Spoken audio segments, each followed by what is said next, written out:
One of the many scenes in the credits of 2017's Guardians of the Galaxy Volume 2 saw Adam Warlock's birthing pod unveiled on screen. That led some people to believe the powerful cosmic being would appear in Avengers Infinity War, thanks largely to the fact that he was a key player in the Infinity Gauntlet comic book arc back in 1991. That didn't end up happening, which in turn has led to speculation he'll appear in this year's Avengers Endgame. But there's also a theory the movie could end up leading directly to his creation. But what if there's more to his creation than a mere birthing pod? Let's take a slightly closer look.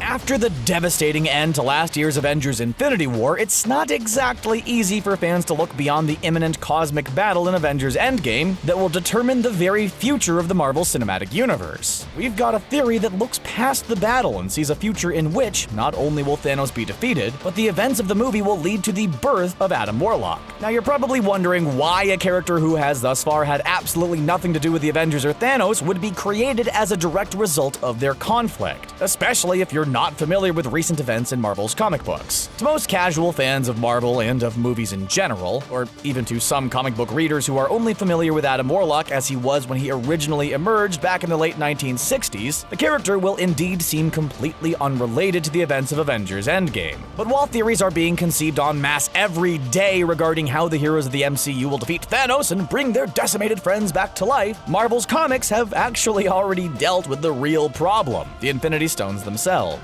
Regardless of Thanos' status, those 6 items of incalculable power will always just be waiting for the next wannabe god/tyrant to claim them and use them to shape reality to their whim. That is, unless our theory turns out to be true, and Avengers Endgame ends up taking influence from those comics. If that's what happens, we'll see Josh Brolin's Thanos beaten. Paul Bettany's Vision will fulfill his purpose in a more emphatic and satisfying way than any fan thought possible, and the next phase of Marvel's movie universe will indeed begin with the birth of Adam Warlock, and he'll be created in exactly the same way any current Marvel comic book purist would want him to be. Now feels like the right time to warn you. Not only will this theory potentially unleash an amazing spoiler for Avengers Endgame, it'll also spoil quite a lot regarding Adam Warlock from the comics. So if you plan on reading any recent Adam Warlock issues without knowing in advance what's happened to him, it's probably not a good idea to keep watching. At this point, pretty much every Marvel fan will have heard or have created at least a few theories and rumors regarding how the MCU's heroes will defeat Thanos and bring back the fallen allies in Avengers Endgame. Some of them include time travel, some include quantum realm shenanigans, some combine elements of both, some include the crude method of Thor slamming Stormbreaker into the Mad Titan's head, while some people believe the Soul Stone currently houses the spirits of 50% of the universe, and they simply need rescuing from there. But regardless of what actually ends up happening, and regardless of which heroes make it out of the movie alive, it's assumed that Thanos will be beaten, and his infamous snap reversed. But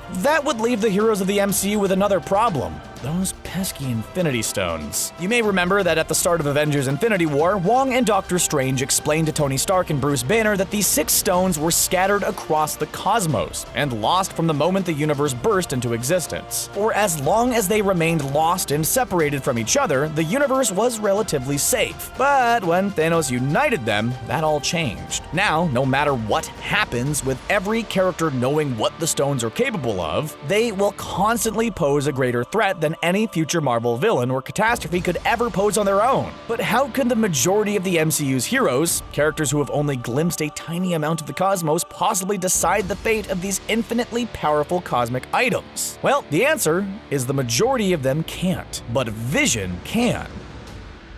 It's been a while since Tony Stark, Bruce Banner, and Jarvis analyzed the Mind Stone when it was housed within Loki's scepter. They did so in 2015's Avengers Age of Ultron. In fact, it's been long enough for Marvel to execute a retcon of sorts and officially make Loki a victim of the Mind Stone's influence and therefore not really evil. But to keep Vision's origins fresh in our memories, Bruce Banner spoke about it in Avengers Infinity War, as a way of proving that Vision could survive being separated from the Mind Stone. Vision is a bridge between humanity, the enormous cosmic power of the Infinity Stones, and as was emphasized in Age of Ultron, the intelligence or sentience that exists within the Mind Stone itself. To put it simply, this immaculately sets Vision up as the perfect entity to give each of the Infinity Stones a brand new home in the universe. If Avengers Endgame solves the problem in the exact same way Marvel Comics did at the end of their most recent Infinity War, it will make a whole lot of sense. The original comic book version of Infinity War was the 1992 comic in which Thanos battled Marvel's heroes, but the more recent Infinity Wars event in 2018 was very different. It left Marvel's heroes with the same problem that the Avengers of the MCU will face after Endgame. They all gathered and accepted that they may have survived, but they also knew that it was only a matter of time before another war for the Infinity Stones began. In the aftermath, only Adam Warlock, who had lived with the Soul Stone embedded in his forehead for years, used his own existence as a prime example of what needed to be done. But as you already know, in the MCU, it's Vision, not Warlock, who finds himself in this pivotal role, albeit with the Mind Stone rather than the Soul Stone. Paul Bettany's powerful vibranium android was given the gift of life, love, consciousness, and possibly even a soul, courtesy of that mysterious yellow artifact in his forehead. And in the comics, that just so happens to be the exact same gift that Warlock chooses to bestow upon each of the other Infinity Stones. When Warlock scattered the Infinity Stones across the cosmos in the comics, the dialogue he spoke really did sound as though it could have been written for Vision in the MCU. Warlock said, "So I gave each stone a soul of its own. They will lead their own individual lives, write their own destinies. Years ago, the Soul Gem gave me a soul. Now, I think I know why." The MCU's Vision has proven himself to be just as grateful, wise, peaceful, and cosmic-minded as Adam Warlock has ever shown himself to be in the comics. There's every chance he could replicate that scene following Avengers Endgame. And just to clarify what actually happened in that comic book scene, Warlock used the fact that he was temporarily bonded with the stones to grant a soul to each gem, and offered the mysterious sentience within each of them the freedom to seek out a life to bond with. As a result, the Infinity Stones are no longer merely objects. They are now living identities in pursuit of, well, essentially whatever they want to pursue. It's certainly a poetic resolution that would undoubtedly work in the MCU, as it would definitely be a great payoff for Vision's entire story up to this point in the franchise. It would finally lead to the birth of Adam Warlock in a more faithful adaptation of his origin story than fans ever thought they were going to get, especially after what they saw in that Guardians of the Galaxy Volume 2 credit scene, when it looked like his creation would be based entirely on sovereign technology. Imagine this, if you will. Avengers Endgame comes to its inevitably epic conclusion. Thanos is defeated, the universe is saved, and at least the majority of the MCU's heroes are alive and well. The Infinity Stones get transformed from being objects into being living entities, each of which is given the chance to find its own purpose in the universe, and one that doesn't involve mass genocide on a cosmic scale. Instead of bringing an end to the Infinity Stone saga in the MCU, the exact opposite happens, as each of them head out into space to do whatever it is a sentient Infinity Stone would want to do. Then, in an epic mid-credit scene,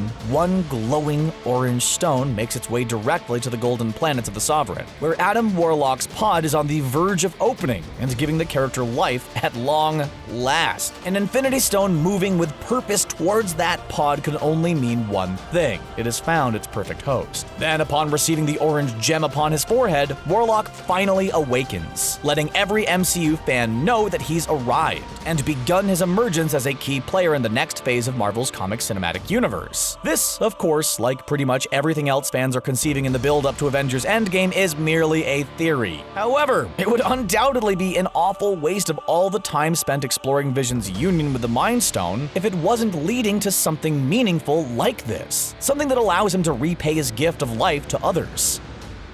Even though James Gunn won't be directing the third Guardians of the Galaxy movie, he was expecting to when he introduced Warlock in that teaser scene, and he will undoubtedly have communicated with the people behind Avengers Endgame to ensure any possible connections to the movie were seamless. This is, therefore, definitely all very plausible. Admittedly, given that Aisha is creating Warlock as a means of destroying the Guardians of the Galaxy after Rocket stole some of their batteries in Volume 2, the theory does have its flaws. If the Guardians play a key role in saving the universe, the sentient Mind Stone would already already be familiar with them. So the idea of a being powered by it wanting to destroy them seems just a little bit weird. Of course, it could turn out that Warlock rebels against Aisha's commands and joins the Guardians rather than opposing them. Just an idea. Giving the Guardians of the Galaxy a massively powerful cosmic being as a member would certainly reflect what's happening in the comics right now, as the team currently includes the likes of Quasar, Moondragon, Beta Ray Bill, and Cosmic Ghost Rider. With James Gunn's decision to leave Adam Warlock in hibernation, knowing he could only emerge after the Infinity Stones had been taken from Thanos and somehow scattered, given the order of release of the MCU's movies, are the dots close enough to connect? Whether or not this theory ends up coming true, it's definitely an intriguing one, especially with Marvel's comic books showing how perfectly this particular scenario can be executed. In the meantime, all we can do is wait patiently and hope Avengers Endgame will indeed set the stage for an awesome version of Adam Warlock, and indeed make sure Vision gets the payoff his character deserves. Avengers Endgame hits theaters around the world at the end of April. Make sure you don't miss it.